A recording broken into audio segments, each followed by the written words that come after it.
어떤 불행도 행복으로 바꿀 수 있다. 아멘. 믿으십니까? 네, 믿습니까, 여러분? 그렇습니다. 우리는 우리의 상황과 환경이 어떠한 환경에 처해 있든 그것이 내가 원하는 바가 아니거나 또 내가 나를 그것들이 힘들게 만들거나 또 내가 기대하는 것과 다른 것이라고 했을 때 그것들을 우리는 우리가 원하는 대로 변화시킬 수 있고 바꿀 수 있는 그런 능력이 있음을 믿으시길 바랍니다. 그 능력이 어디서 났죠? 네, 하나님께서 우리에게 주셨어요.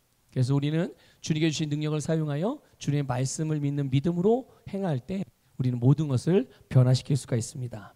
우리는 지금 계속 수요일에 이 여호수아서를 통해서 이스라엘 백성들이 하나님께서 주신 가나안 땅을 이제 정복해가는 그런 과정을 살피면서 그 안에서 주시는 은혜를 지금 나누고 있습니다.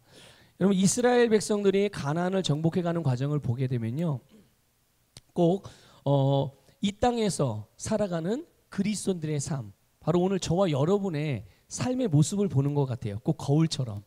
그러니까 이게 여호수아서를 통해서 이게 우리가 수요일에 말씀을 나누면서 여호수아 말씀을 하나하나 읽기도 하고 말씀을 듣기도 하는데 그럴 때마다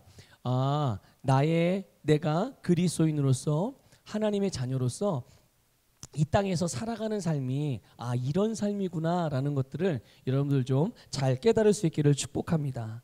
그래서 이스라엘 백성들이 요단강을 건너서 드디어 요단강을 건너서 마치 우리가 세례를 통해서 하나님의 자녀가 되어서 하나님의 자녀로서 또 하나님 나라의 삶을 또 하나님 주신 영생의 삶을 살아가는 것처럼, 그래서 드디어 이스라엘 백성들이 요단강을 건너므로 하나님께서 주시겠다고 약속하셨던 그 땅에 발을 내딛게 됩니다. 그런 것처럼 또 이제 요단강만 건넌 게 아니죠. 거기에 또 그들의 그 축복의 삶을 가로막고 있는 그런 여리고성을 정말 하나님의 말씀을 따라 무너뜨리죠. 그것을 또 정복해 나가고, 그리고 나서 승리만 있었던 건 아니에요. 정말 지극히 보잘것없이 보였던 그 아이성, 조그마한 아이성, 그 앞에서 실패도 맛보죠.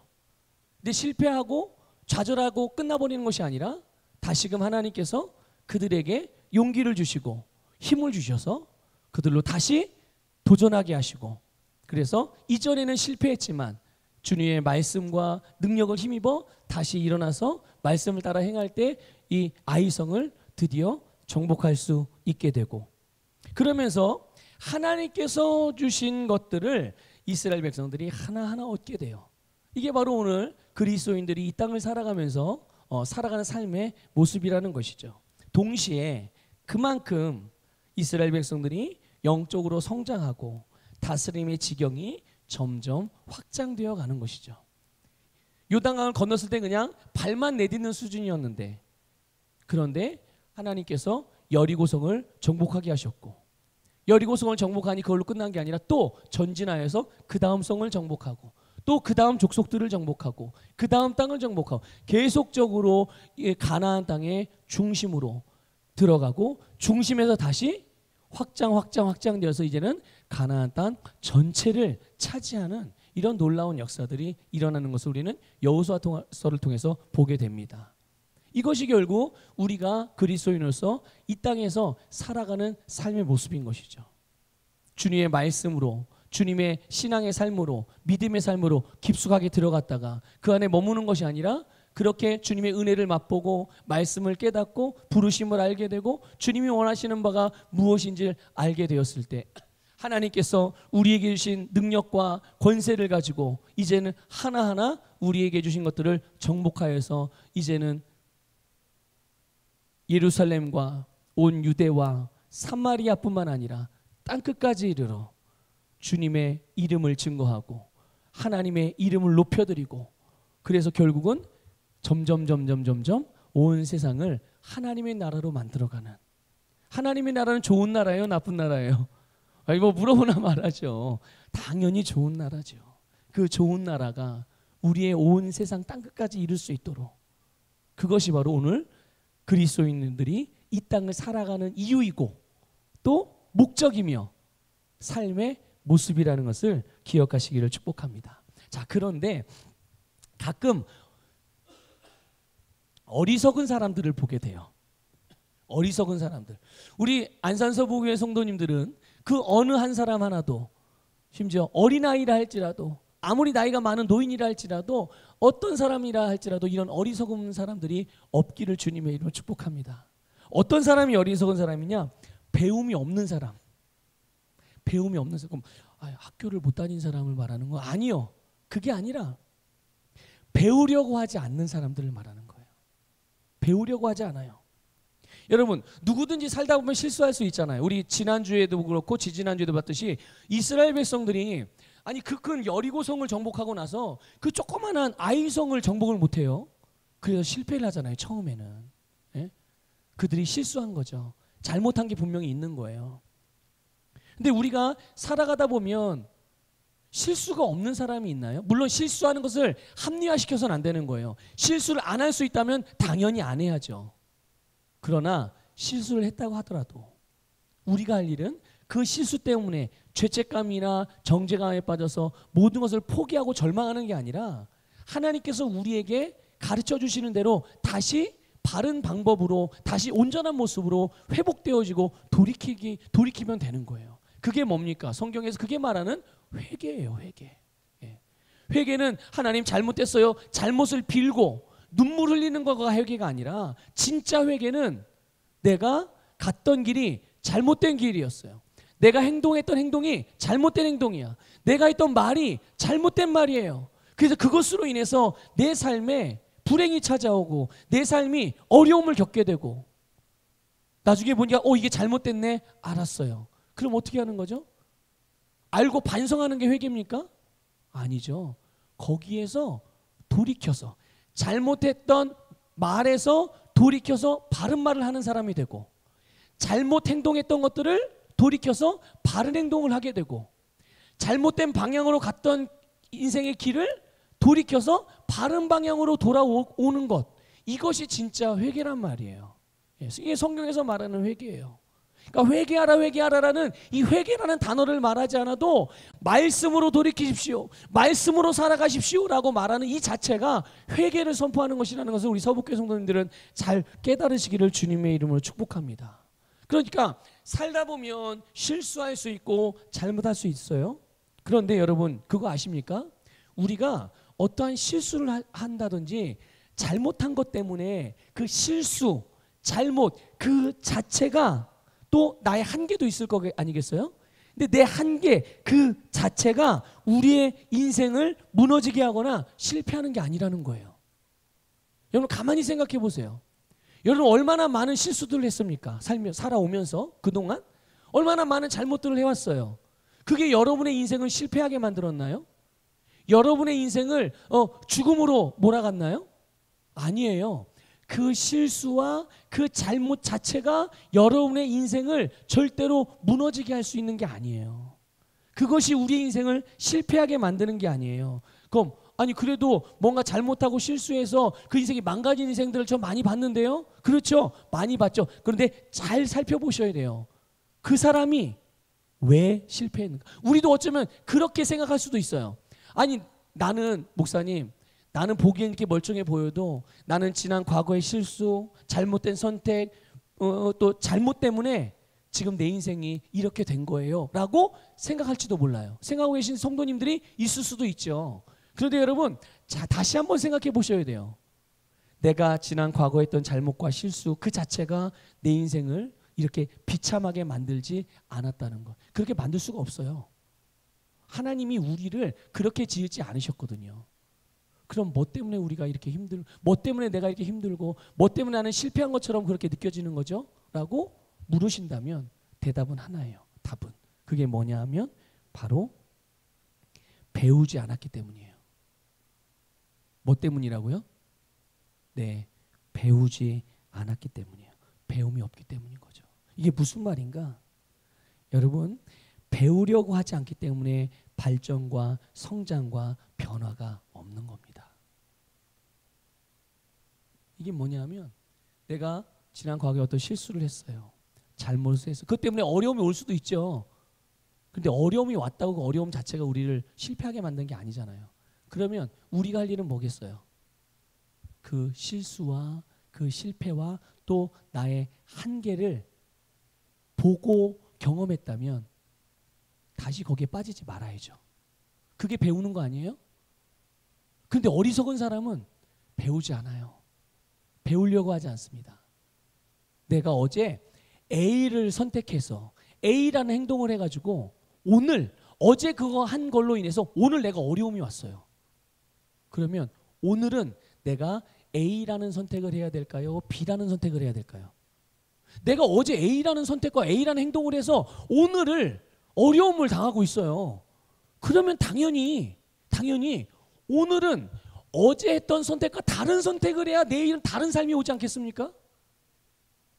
그런데 어리석은 사람은요, 어제 A를 선택해서 오늘 A의 결과로 어려움이 왔는데 오늘 또 A를 선택해요. 이게 배움이 없는 사람들이고 배우려고 하지 않는 사람들이고 성경은 이런 사람들을 어리석은 사람들이라고 말씀하고 있어요. 여러분, 이스라엘 백성, 그러니까 보세요. 그렇기 때문에 발전과 성장이 없어요. 근데 배우려고 하는 사람, 배움이 있는 사람, 배움의 영으로 기능하는 사람들은 항상 겸손합니다. 그래서 항상 받아들일 준비가 되어져 있어요. 그래서 바른 말을, 또 바른 가르침을, 바른 진리를 알려주면 그것들을 그대로 아멘하고 받아들입니다. 그런 사람들에게는 배움이 있기 때문에 그 다음번에는 어제보다 오늘이 나아지고 오늘보다 내일이 나아지는 계속 전진하고 성장하고 변화되는 삶을 누릴 수가 있는 줄 깨달으시길 축복합니다. 이스라엘 백성들이요, 첫 번째 아이성과 첫 번째 싸움에서 졌어요, 이겼어요? 졌죠. 우리식으로 표현하면 실패한 거예요. 전쟁에 실패한 거예요. 근데 원래는 실패할 줄 알았어요? 승리할 줄 알았어요? 원래 생각한 거는, 의도하고 계획한 건 이기는 거를 계획했고 이기는 거를 생각했어요. 그런데 그들의 계획이 실패로 돌아갔어요. 그리고 나서 그 실패한 것으로 인하여 큰 어려움이 찾아왔죠. 큰 어려움이 찾아왔어요. 그런데 그런 가운데 여호수아가 하나님 앞에 부르짖어 기도합니다. 주님, 우리에게 왜 이런 일이 일어났을까요? 하나님께서는 친절하셔서 하나님 좋으신 하나님이시라 그들이 실패한 이유와 원인을 가르쳐 주세요. 알게 하신단 말이죠. 그들이 실패한 원인이 무엇입니까? 그냥 한마디로 말하면 말씀을 따르지 않았기 때문이에요. 뭘 따르지 않았기 때문에요? 네, 말씀을 따르지 않았기 때문에. 그 말씀, 그 하나님께서 그들에게 주신 말씀의 내용이 뭔가? 그 내용이 뭐냐면 이런 거였어요. 하나님이 여리고에 너희가 들어가면 이제 내가 너와 함께하고 여리고성을 너희들에게 주었기 때문에 여리고성에 들어가면 모든 것을, 살아있는 것이든 뭐든 다 불살라서 다 없애라고 그랬어요. 그리고 불타지 않는 것들은 어떻게 하라고 그랬어요? 금, 은, 동 이런 것들, 그런 것들은 싹 모아다가 하나님의 곳간에 드려라. 하나님의 창고에. 그러니까 지금으로 표현하면 뭐라고 그럴까요? 뭐라고 표현해야 되나? 그러니까 성전에 그런 성물을 모아놓는 것. 그러니까 헌금 드리는 봉헌함이라고 그래야 되나? 하여튼 거기다가 이렇게 드리라고 그랬단 말이죠. 그리고 불에 타는 것들은 다 불살라서 드려라. 그런데 그 참 성경에 그 표현되어지기를 뭐라고 표현되냐면요, 이것이 하나님이 받으시는 것이래요. 다 불태워서 진멸하는. 그러니까 여리고성의 입장에서 보면, 여리고성 사람들이 보면, 와, 우리 재산이 다 불타네, 우리 목숨이 다 죽네, 이렇게 생각되어지겠지만 이스라엘 백성들의 입장에서 보고 하나님의 입장에서는 그게 뭐가 되냐면 하나님께 드리는 헌물이요, 예물이요, 예배요, 제사가 되는 거예요. 그러니까 다 불태워 드리는 거가 하나님이 보실 때는 그것이 향기로운 제물이 되는 거고 하나님이 받으시는 그런 예배가 되는 거예요. 자, 그렇게 하라고 말씀을 하셨어요. 드디어 이스라엘 백성이 여리고성을 진격을 합니다. 하나님의 방법대로 여리고성을 정복했습니다. 그 안에서 이제 그 안에 살아있는 것들을 다 진멸하고 하나님께서 그 안에 있는 모든 전리품들을 다 불태우고 또 타지 않고 하나님께서 말씀하신 그런 종류들은 다 하나님의 성령의 곳간에 드립니다. 자, 그런데 그 중에 아간이라는 사람이 하나님의 말씀이 아니라 자기의 육신의 욕심을 따라서 하나님이 구별해 놓으신 하나님의 것이라고 말씀한 물건들 몇 개를 그가 감춰요. 자기 집에다 몰래 가져가 가지고 시날산의 외투한 벌과 금과 은을 몰래 숨겨서 그것을 자기의 장막 아래다가 숨겨둡니다. 하나님께서는 분명히 말씀하셨어요. 그리고 그 말씀의 내용이 무엇인지 이 아간이라는 사람이 몰랐을까요? 몰랐다면 숨기지 않았겠죠. 당당히 들고 가져왔겠죠. 몰랐다면. 근데 그걸 숨겼단 말이에요. 이건 알았다는 거예요? 몰랐다는 거예요? 하나님 하신 말씀을 알았다는 거예요. 그런데 그럼에도 불구하고 내가 하고 싶은 대로 행동했고 내가 생각하는 대로 내가 계획하는 대로 그대로 그냥 결국 하나님의 말씀보다 자기가 하나님의 말씀의 내용이 뭔지 알지만 나는 그렇게 행하는 것보다 내가 하고 싶은 대로 지금 하고 싶어. 근데 그게 어디로부터 나온 마음이냐? 욕심으로부터 나온 생각이었단 말이죠. 그래서 그대로 하나님의 말씀을 선택하지 않고 자기가 하고 싶은 대로 그냥 한 거예요. 자, 그런데요. 그렇게 행동한 게 결국 그 아간뿐만 아니라 이스라엘 백성 전체에 가져온 결과가 무엇입니까? 결국 이겨야 될 아이성을 이기지 못하고 또 그들이 얻어야 될 하나님이 주신 것이었음에도 불구하고 당연히 얻는 것이 마땅함에도 불구하고 하나님이 주시고 이스라엘 백성들 입장에서는 당연히 얻어야 될 것을 얻지 못하고 그리고 원하지 않았던 고통을 겪게 되는 이런 일이 벌어지게 된 거예요. 자, 이것을 통해서 이스라엘 백성들이 여호수아를 비롯하여 이스라엘 백성들이 무엇을 배우게 되었을까요? 그들이 여전히 또 그 다음번에 또 이렇게 행동했나요? 아니죠. 그래서 오늘 본문의 내용이 나오는 거예요. 이 부분에 대해서 이스라엘 백성들 여호수아와 이스라엘 백성들은 이 아이성에서 한 번 실패하고 그 다음번에 승리한 이 실패와 승리를 통해서 하나님의 말씀의 중요성이 말씀이 얼마나 내 인생에서 그들의 민족에게서 얼마나 중요한 것인지를 얼마나 중요하다고 표현하는 것도 모자라죠. 가장 중요한 게 하나님의 말씀이구나 이거를 배우게 된 거예요. 그래서 두 번째 전쟁할 때는 아이성에게 한번 실패하고 이제 두 번째 이스라엘 백성들이 아이성과의 전투에 임할 때는 어떻게 임했습니까? 하나님의 말씀을 그게 우리 지난주 수요일날 나눈 거잖아요. 그 한 번의 실패에서 배운 거죠. 아, 말씀대로 행하지 않은 것이 이렇게 엄청난 우리에게 비극이 찾아오게 되는 거구나. 그래서 이제 두 번째 아이성과의 전투에서는 하나님의 말씀대로 하나님이 올라가라고 할 때 올라갔고 하나님이 그 또 전투하는 방법도 하나님이 가르쳐 주신 방법대로 했고 전투하면서 전투가 끝나고 난 다음에도 하나님의 말씀대로 처음부터 끝까지 과정까지 다 하나님의 말씀대로 이스라엘 백성들이 행하는 것을 보게 됩니다. 당연히 결과는 뭐였죠? 네, 당연히 승리였어요. 여러분 그렇습니다. 하나님의 말씀은 언제나 저와 여러분들에게 승리를 주신다는 것을 믿으시기를 주님의 이름으로 축복합니다. 아니 목사님 말씀을 따라 했더니 이게 좀 힘들고 견디기가 어려운 경우도 있던데요. 네, 있을 수 있죠. 근데 그게 실패일까요? 이렇게 생각해 보시면 되겠어요. 우리 김희장 원사님은 요즘에도 운동하시나요? 수영하세요? 아니면 어떤 운동하세요? 네. 걷는 운동 하시죠. 권사님 그 처음에 운동할 때 좀 생각나세요? 맨 처음 운동하기 시작했을 때 운동 왜 하게 되신 거예요? 운동하면 뭐가 좋아서? 예, 건강해지려고 운동을 해요. 목적이 뭐예요? 건강해지기 위해서 운동을 해요. 근데 처음 운동을 할 때 이제 건강해지기 위해서 평소에 안 걷던 것들을 이제 걷기 시작합니다. 하루에 10분도 안 걸었어요. 평소에는. 근데 이제 내가 건강해지기 위해서 운동을 해야지 하고 1시간을 걸었네요. 자, 그러면 어떻게 됩니까? 몸이, 다리가 어떻게 돼요? 알이 땡땡하게 배요. 근육통이 생기는 거예요. 자, 아파요. 통증이 있어요. 몸을 못 움직여요. 자, 그러면 그 사람은 실패한 건가요? 실패한 거예요? 아니, 아픈데 지금 아프잖아요. 아프고 힘들고 피곤하면 실패한 거지. 아니에요? 역시 우리 성도님들은 지혜로우신 분들이에요. 그건 실패가 아니에요.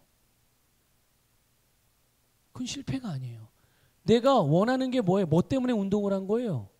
건강해지기 위해서. 그런데 내가 이렇게 근육에 안 하던 운동을 처음 하니 근육에 통증이 오고 몸이 피곤해지고 그래서 평소보다 잠도 더 많이 자게 되고 그럴 수 있죠. 그런데 그것이 하루가 되고 이틀이 되고 3일이 되고 그러면 어떻게 되죠? 아니, 계속 아파요. 통증이 있죠. 힘들어요. 시간도 필요한 것이고. 그럼 실패한 겁니까? 아니죠.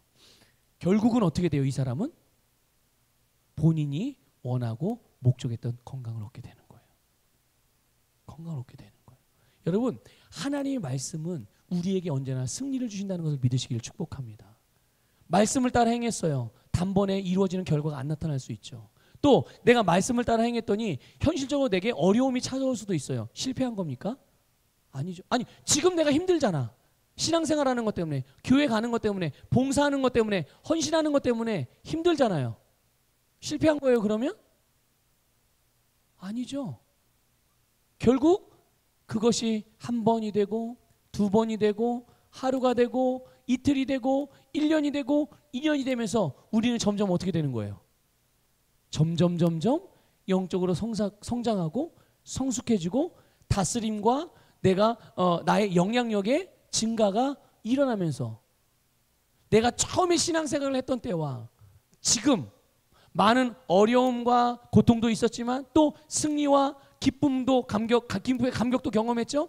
그러면서 그것들이 반복되어 오면서 시간이 지나고 세월이 흐르고 그러면서 점점 하나님과 나는 더욱 하나가 되어지고 더 관계가 친밀해지고 더 가까워지는 것뿐만 아니라 우리의 삶에는 당연히 누림의 증가가 일어나고 다스림의 증가가 일어나고 영향력의 증가가 일어나게 된다는 것을 믿으시기를 주님의 이름으로 축복합니다. 하나님의 말씀은 절대로 실패가 없어요. 이것을 잘 깨달으시기를 바라요. 자, 이제 아이성과의 전투를 승리로 마친 여호수아가 이제 다음 단계로 이제 또 나가야 되는 거예요. 그런 시점이 됐어요. 그런데 오늘 본문을 보면 오늘 본문에는 여호수아가요 하나님을 위해서 제단을 쌓고 모든 백성들에게 하나님의 말씀을 선포했다는 내용이 나와요.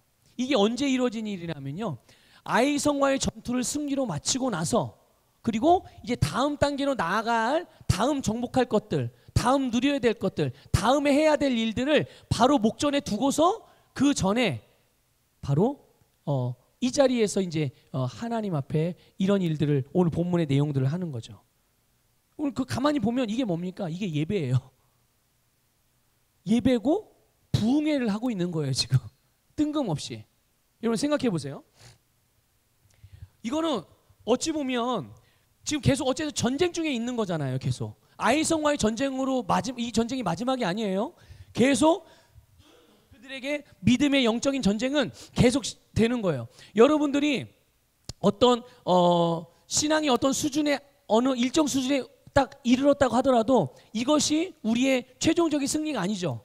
또 그 다음 단계를 정복해야 될 게 또 있는 거예요. 그래서 거기를 향해 또 달려가는 거죠. 이런 것처럼 이스라엘 백성들도 계속 하나님이 주신 모든 것들을 다 얻기 위해서 하나하나 정복해가는 과정에 있는 거죠. 그런 중에 있으니 이들이 바빠요, 안 바빠요? 바쁘죠.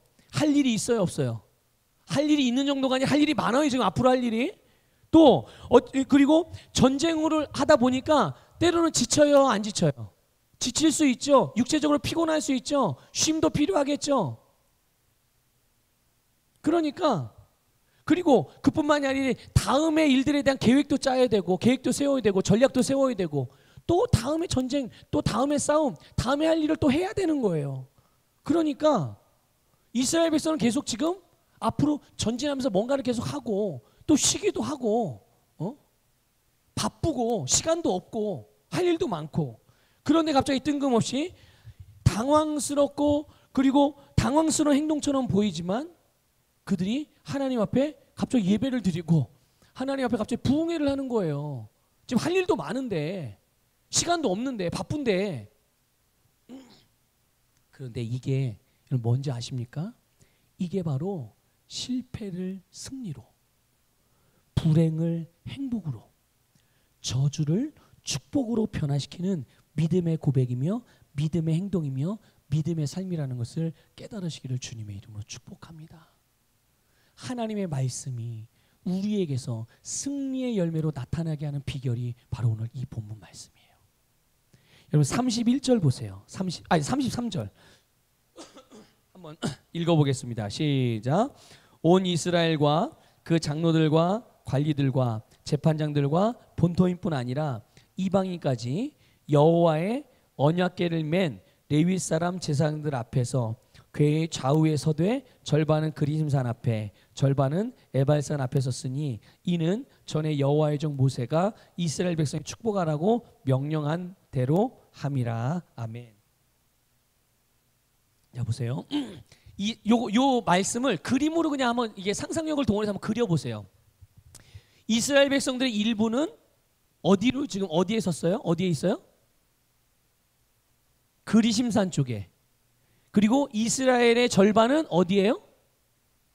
에발산에 섰고, 그리고 그 가운데 뭐가 있는 거예요? 그 가운데 뭐가 있어요? 언약궤가. 이 언약궤를 중심으로 이스라엘 지파의 절반은 그리심산에, 또 나머지 이스라엘 지파의 절반은 에발산에. 그 이스라엘 지파 전체의 가운데 중심에는 뭐가 있는 거예요? 언약궤. 여러분, 언약궤가 무엇을 의미하죠? 언약궤는 하나님의 임재를 의미하는 거예요. 하나님이 함께 하시는 것. 하나님이 함께 하시는 것. 이스라엘 백성들이 이 언약궤를 자기들의 민족의 중심으로, 자기의 삶의 중심으로, 자기 하는 일의 중심에, 자기의 인생의 중심에 두는 거죠. 그 언약궤를 중심으로 모이고 그 언약궤를 중심으로 언약궤가 이동하면 이스라엘 백성은 어떻게 해요? 이동하는 거죠. 그리고 언약궤가 왼쪽으로 가면 어디로 가요? 이스라엘 백성들이 오른쪽으로 가다가도 언약궤가 왼쪽으로 가면 왼쪽으로 가고, 왼쪽으로 가다가 또 언약궤가 오른쪽으로 가면 오른쪽으로 가고. 하나님의 임재, 하나님의 함께하심, 곧 이스라엘의 참된 왕이며 주인이 하나님이심을 고백하는 사건이에요. 믿습니까? 그들의 중심에 하나님을 두고 하나님과 함께 살아가는 것, 이것이 바로 참된 승리의 비결임을 배웠고 그 배움대로 그들은 실천하며 고백하는 것임을 깨달으시기를 주님의 이름으로 축복합니다. 그렇습니다, 여러분. 하나님은 언제나 저와 여러분과 함께 하세요. 우리의 삶에 그분과 함께 할 때 우리의 삶에는 언제나 승리가 있고 예수 그리스도를 통해서 이루신 모든 아름다운 것들이 우리의 삶의 열매로 나타나게 되는 것을 믿으시기를 축복합니다. 우리의 노력보다, 우리의 실력보다, 이 세상의 어떤 방법보다 하나님과 함께 하심이 나를 성공하게 하고 이 세상의 모든 문제들로부터 나를 구원하시고 내게 맡겨주신 모든 사명을 다 이룰 수 있게 하는 능력이 바로 하나님이 나와 함께 하신다는 것. 이것을 인정하고 내 마음의 중심에, 내 삶의 중심에 실제적으로 그분을 주님 댁에 고백하는 삶을 살아가는 것, 그것이 여러분 불행을 행복으로 바꾸는 능력이며 저주를 축복으로 바꾸는 능력인 것을 믿으시기를 주님의 이름으로 축복합니다. 그럼 그분이 나의 주인됨을 고백하는 삶의 모양이 뭘까요? 그게 여러분 바로 예배예요. 그래서 이 예배를 성공하셔야 돼요. 예배의 자리, 거기에 여러분의 자리가 있단 말이죠. 그 자리를 지켜서 그 위치에서 하나님을 예배하는 예배자로 언제나 있으시기를 주님의 이름으로 축복합니다. 그뿐만이 아니죠. 여러분, 기도예요. 기도. 찬양이며 말씀을 묵상하는 일이며, 그게 무엇입니까? 우리가 예배하고 기도하고 찬양하고 말씀을 묵상할 때 우리는 누구를 인식하게 돼요? 하나님을 인식하게 돼요. 최소한 내가 하나님을 예배할 때만큼은, 내가 기도할 때만큼은, 내가 찬양할 때만큼은, 말씀을 묵상할 때만큼은 내 심령 가운데 누구를 생각해요? 누구를 의식하고 누구를 인식하게 됩니까? 나와 함께 하신 하나님. 그러니까 생각해 보세요.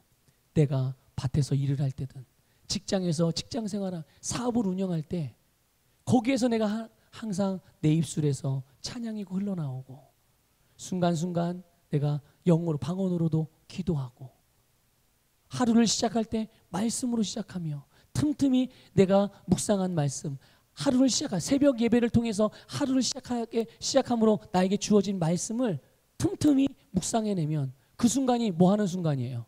하나님이 나와 함께 하심을 인식하는 순간. 하나님은 언제나 나와 함께 하시지만 내가 하나님을 인식하며 살아가게 될 때, 그때 하나님의 능력은 더욱더 강력하게 우리의 삶에서 그 능력이 역사하는 것들을 우리가 깨닫게 되는 거예요.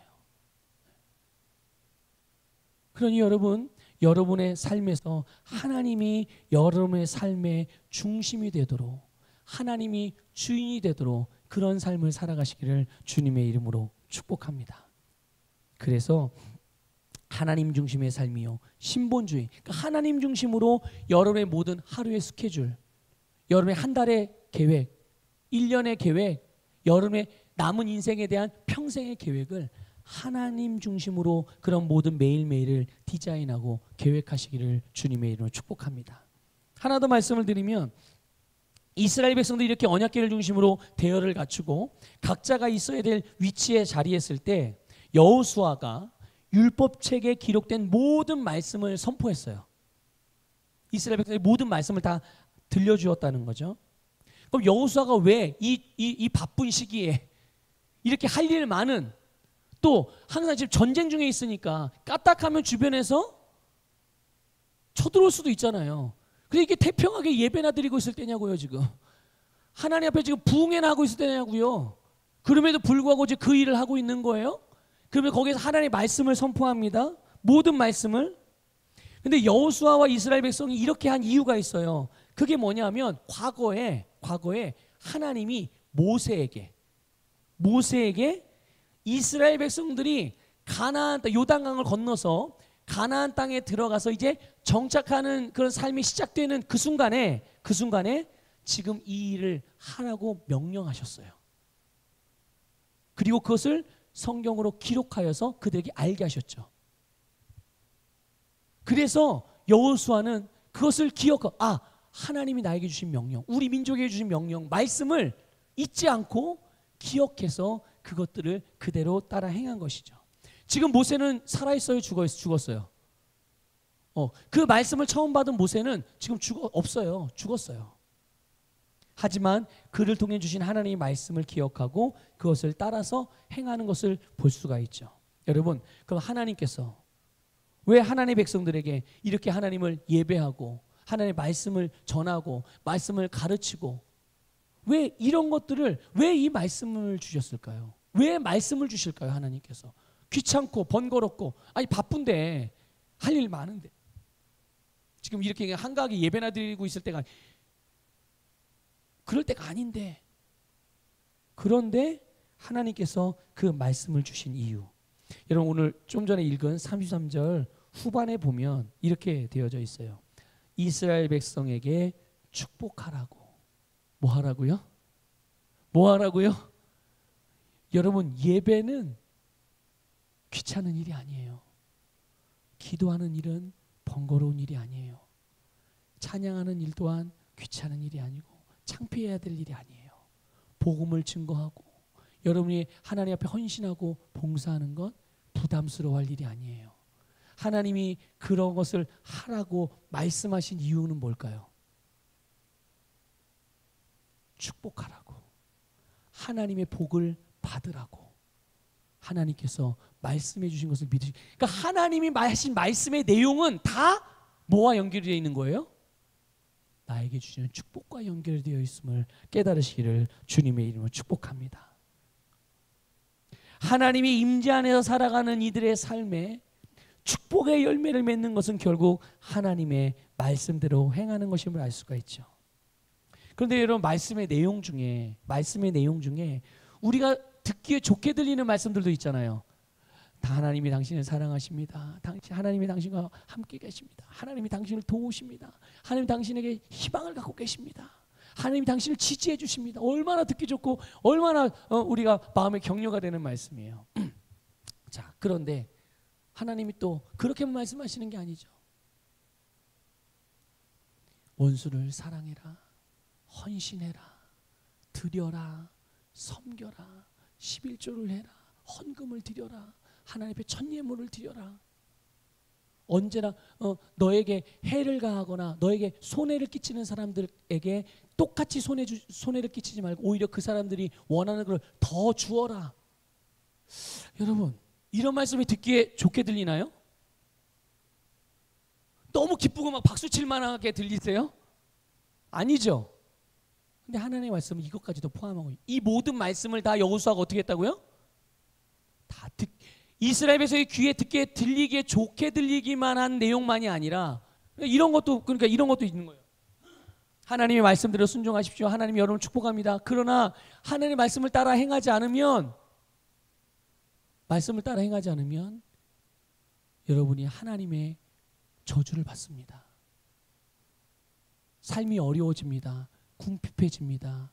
전염병에 걸립니다. 마귀에게 노출이 됩니다. 이런 것들을 말했어요.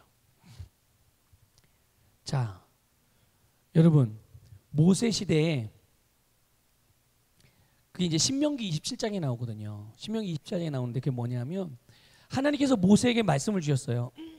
그게 뭐냐면 하나님께서 이제 이스라엘 백성에 주시는 땅, 이제 앞으로 너희들이 가나안 땅에 들어갈 거야. 거기에 들어가면 이스라엘 백성들을 절반으로 나눠서 한쪽 이 절반의 지파는 그리심산에, 그리고 절반은 에발산에 서게 하여라. 그리고 말씀이 선포될 때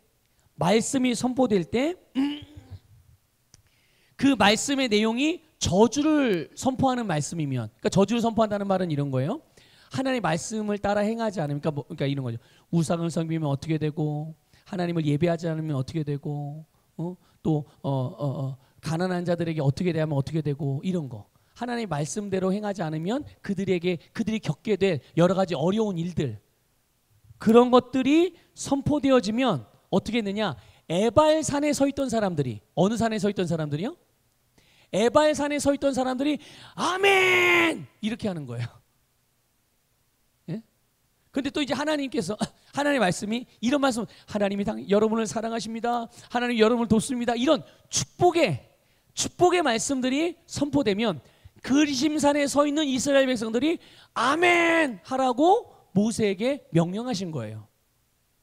그래서 그것을 모세가 이스라엘 백성들과 여호수아에게 알려줬고, 이제 모세는 세상을 떠났지만 드디어 하나님이 약속하신 그 땅, 그때가 왔기 때문에 이제 이 가나안 땅에 들어와서 이 일을 시행하는 것이 오늘 본문 말씀이란 말이죠. 오늘 본문 말씀이에요. 자, 그래서 오늘 본문에서 그렇게 행했는데, 근데 축복과 저주의 기준이 뭡니까? 축복과 저주의 기준이 뭘까요? 하늘과 땅. 네, 그렇게도 말씀할 수가 있지만 그냥 단순하게 생각해 보면 하나님의 말씀이에요. 말씀의 순종의 여부. 말씀에 따라, 그러니까 보세요. 어떤 사람들은 축복을 받고 어떤 사람은 저주를 사실 저주를 받는 게 아니죠. 저주를 받는 게 아니라 본인이 저주가 있는 곳으로 가는 거예요. 이런 것이라고 제가 종종 예를 들잖아요. 밖에 비가 많이 와요. 제가 우산을 들고 있어요. 그럼 저는 비를 맞아요, 안 맞습니까? 비 안 맞아요. 옷도 안 젖어요. 추위에 떨 필요도 없어요. 근데 저쪽에서 우리 장로님이 계시네. 비 맞고 있어. 장로님 빨리 오세요. 빨리 오세요. 비 맞으면 감기 걸리고 위험해지니까 또 옷도 젖고 그러니까 어려우니까 빨리 오세요. 그러면서 제가 들고 있는 우산으로 들어와요. 그럼 장로님은 비를 맞아요, 안 맞아요? 안 맞죠. 저와 같이 장로님의 집을 이제 제가 모셔다 드리는 거죠. 같이 쓰고 가요. 그 집에 갈 때까지 비를 맞으세요? 안 맞으세요? 안 맞죠. 근데 만일 장로님이 에이 좁고 귀찮은 것 같아. 에이 그냥 저 그냥 밖에 나갈래요. 그러고 우산 밖으로 나가면 어떻게 되죠? 비를 맞는 거예요. 바로 이거예요. 말씀을 따라 순종하는 것은 이미 하나님께서 말씀해 주셨어요. 이렇게 되면 너희들이 축복의 삶을 살게 되고 이렇게 되면 너희들이 삶에 저주가 가져온 여러 가지 불행한 일들이 있어. 그러니까 너희들이 선택해야 돼. 나는 이걸 원해. 너희들이 축복을 선택하길 원해. 이거를 말씀해 주신 거예요. 그러니까 결과를 아는 거예요, 모르는 거예요? 이미 결과를 아는 거예요. 내가 축복의 삶을 살 것인가 저주의 삶을 살 것인가는 이미 내 결과를 알아. 그래서 내가 어느 자리로 들어갈지 선택하는 거예요. 그래서 말씀을 순종함으로 내가 축복의 자리로 들어갈지, 말씀을 불순종함으로 내가 저주의 자리로 들어갈지 선택하라는 거죠.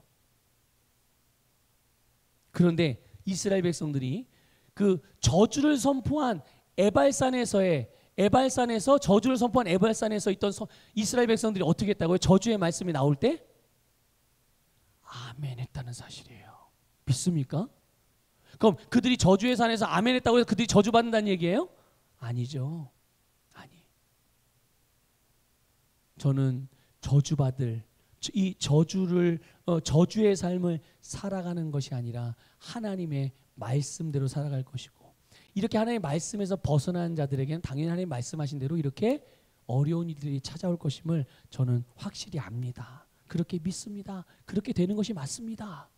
이렇게 선포하는 것이죠. 그러니까 뭐 누가 돈이 많고 적고에 따라서 축복과 저주가 달라지는 것도 아니고, 이게 이스라엘 사람이냐 이방인이냐에 따라 축복과 저주가 달라지는 것도 아니고, 한국 사람이냐 미국 사람이 대부도에 사냐 서울에 사냐 이런 거에 따라서 축복과 저주가 달라지는 게 아니란 말이죠. 하나님 말씀의 순종의 여부.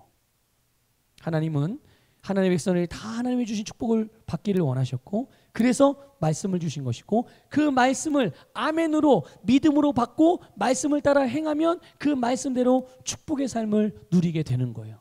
반면에 말씀이 아닌 다른 것을 선택하여 말씀을 따르지 않는다면 그가 선택한 그 선택에 따른 결과를 얻게 될 것인데, 그 결과는 우리가 알죠. 안타깝게도 멸망이란 말이죠. 불행이란 말이죠. 그래서 모든 말씀, 그 모든 말씀이 뭡니까? 귀에 듣기에 좋게 들리는 내용도 있겠지만 때로는 그 말씀의 내용이 분명히 하나님의 말씀임에도 불구하고 내가 귀에 거슬리고 좀 마음에 이게 즉시 기쁨으로 받지 감각으로 생각할 때는 이렇게 받지 못하게 되어지는 말씀들도 있을 수 있지요. 그러나 그것도 하나님의 말씀이라는 것을 믿으시길 바랍니다. 그래서 그 모든 말씀을 여호수아가 선포했고, 그 말씀이 선포될 때 이스라엘 백성들이 그 말씀 앞에 아멘 했다는 것을 기억하십시오. 말씀이 우리를 축복의 인생이 되게 하는 거예요. 믿으십니까? 제가 전에 어떤 분하고 얘기하다가 저에게 이제 그 얘기하다 그분이 그러셨어요. 아니 내가 누구에게 신앙을 볼 때 좀 어려운 삶을 살아가는 분이 계셨어요. 믿음이 없어서가 아닌데 뭔가 잘 돌파가 안 일어나고 전진이 안 일어나는 거예요. 그러니까 그 옆에서 보시던 분이 너무 안타까워서 그분에게 그랬대요. 자네는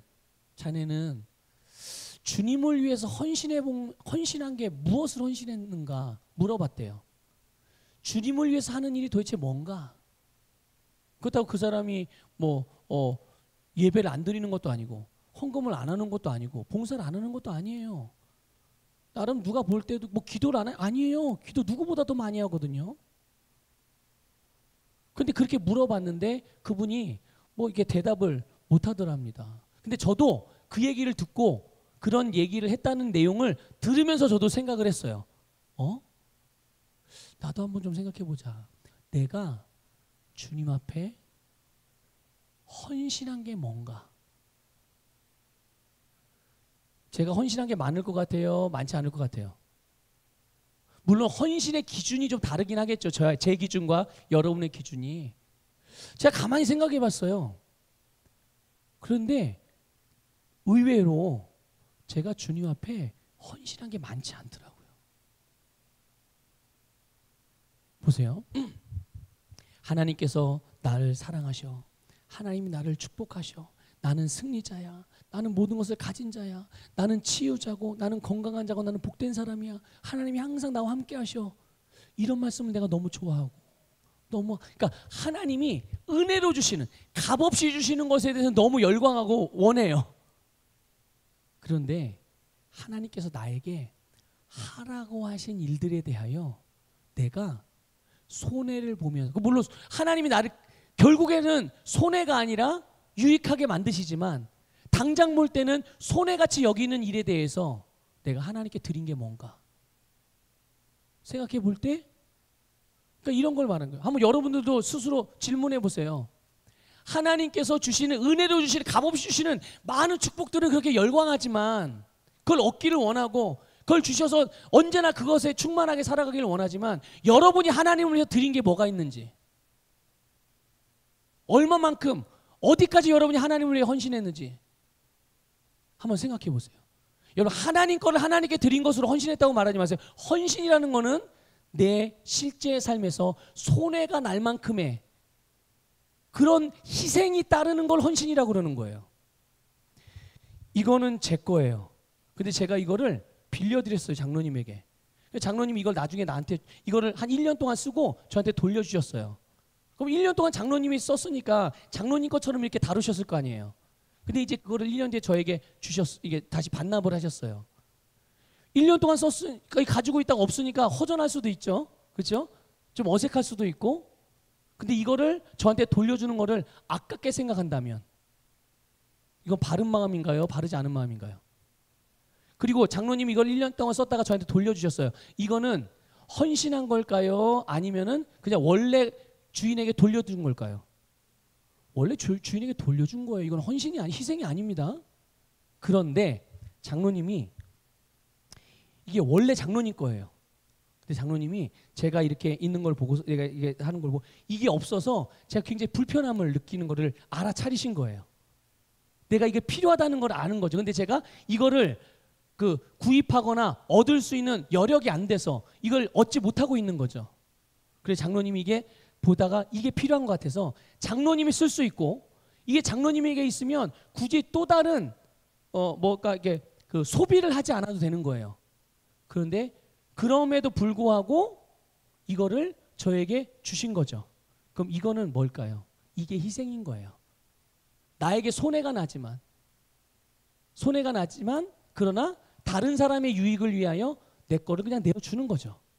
여러분, 하나님을 위해서 그렇게 해본 적 있으신가요?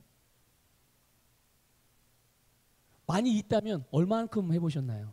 저는 좀 사실 그게 충격이었어요. 제 스스로에게 생각할 때.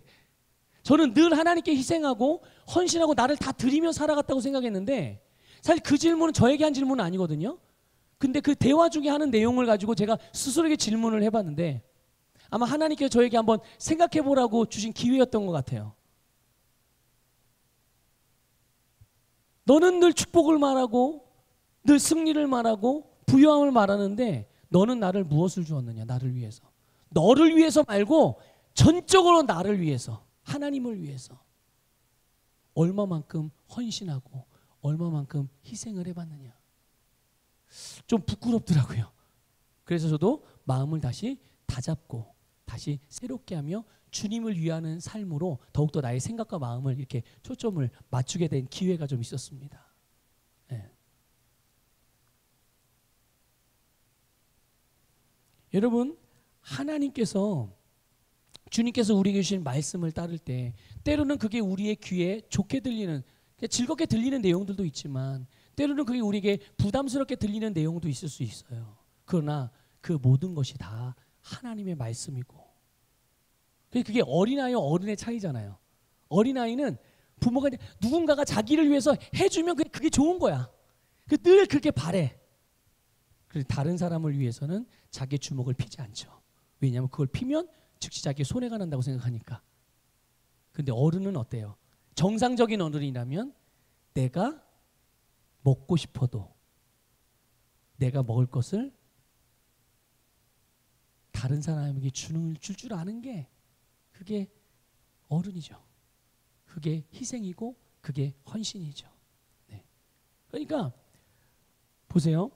이스라엘 백성들이요. 오늘 본문에 보면 30절에 보면 이스라엘 백성들이 하나님께 제단을 쌓는데 어디다가 쌓았어요? 어디다가? 보세요. 30절에. 자, 에발산이 아까 어떤 산이었다고 그랬죠? 뭐가 무슨 말씀이 선포된 산? 저주의 말씀이 선포된 산이에요. 하나님의 말씀이 따르지 않으면 어떤 불행한 일들이 생기게 되는지. 그런데 거기다가 뭐 했다고요? 제단을. 그러니까 이 말씀은 사람들이 듣기에 좋게 들리는 걸까요? 좋지 않게 들리는 걸까요? 들리기는. 별로 기분 좋게 들리는 말은 아닌 거예요. 그런데 거기다가 뭐 했다고요? 거기다가 제단을 쌓았어. 이게 여러분 무엇을 의미할까요? 아무리 저주, 불행, 실패와 같은 상황, 그리고 듣기 거북하고 그럼에도 불구하고 거기에 하나님의 말씀이 선포되어져서 말씀으로 그 모든 것들을 다스리게 되었을 때 결국 그 저주가 선포되어졌던 에발산이 어떻게 되는 거예요? 정복되어진다는 것.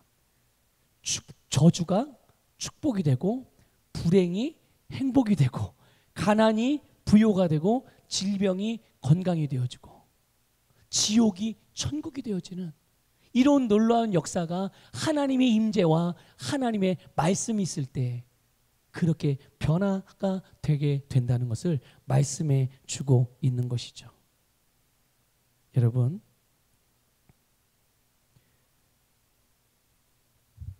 이 세상 모든 사람에게 저주가 임한 근본적인 원인이 뭐예요? 죄 때문이잖아요. 그렇죠? 죄 때문이었어요. 그럼 죄가 뭡니까? 죄가. 뭘 보고 죄라고 그러는 거예요? 어렵게 생각할 거 없어요. 하나님의 말씀에 불순종한 거예요. 아담과 하와의 죄가 뭡니까? 선악과를 먹은 게 죄가 아니에요. 하나님이 먹지 말라고 말씀하신 것을 거역하고 먹은 게 죄인 거죠. 그러니까 말씀에 불순종한 게 죄인 거예요. 인생의 모든 문제, 모든 고통, 그리고 인생의 그들의 영원한 운명까지도 비극으로 만들어 놓았던 그 모든 것들의 근원이 바로 말씀을 불순종한 죄이고 그 결과로 모든 인생의 고통을 겪게 되고 어떤 사람들은 영원히 고통받는 저주에 빠지잖아요. 그게 어디예요? 지옥이잖아요. 그게. 그러나 문제가 아무리 심각한 문제이고 그 죄가 아무리 큰 죄라 할지라도 또 아무리 해결할 수 없는 문제라 할지라도 아무리 큰 고통이라 할지라도 예수 그리스도의 주되심이 선포되고 하나님의 임재가 있고 하나님의 말씀을 따라 행할 때 모든 저주와 모든 고통과 모든 문제는 영생과 축복과 기쁨과 행복으로 정복되어지는 거예요. 여러분의 삶에 이런 삶이 이루어지기를 주님의 이름으로 축복합니다. 여러분이 또한 그러한 사람이고 그러한 능력을 행할 수 있는 사람이니 오늘 지금까지도 그렇게 살아오셨다면 계속 그런 삶을 유지하셔서 끊임없이 지속적으로 증가시키시고 여러분 확장되어지고 계속 성장하시길 바라고 혹시 그동안 그렇게 살지 못했던 부분들이 있다면 오늘 이후로 여러분들 말씀과 하나님의 임재로 여러분의 삶을 변화시키고 새롭게 만들어가는 그런 삶을 누리시기를 주님의 이름으로 축복합니다.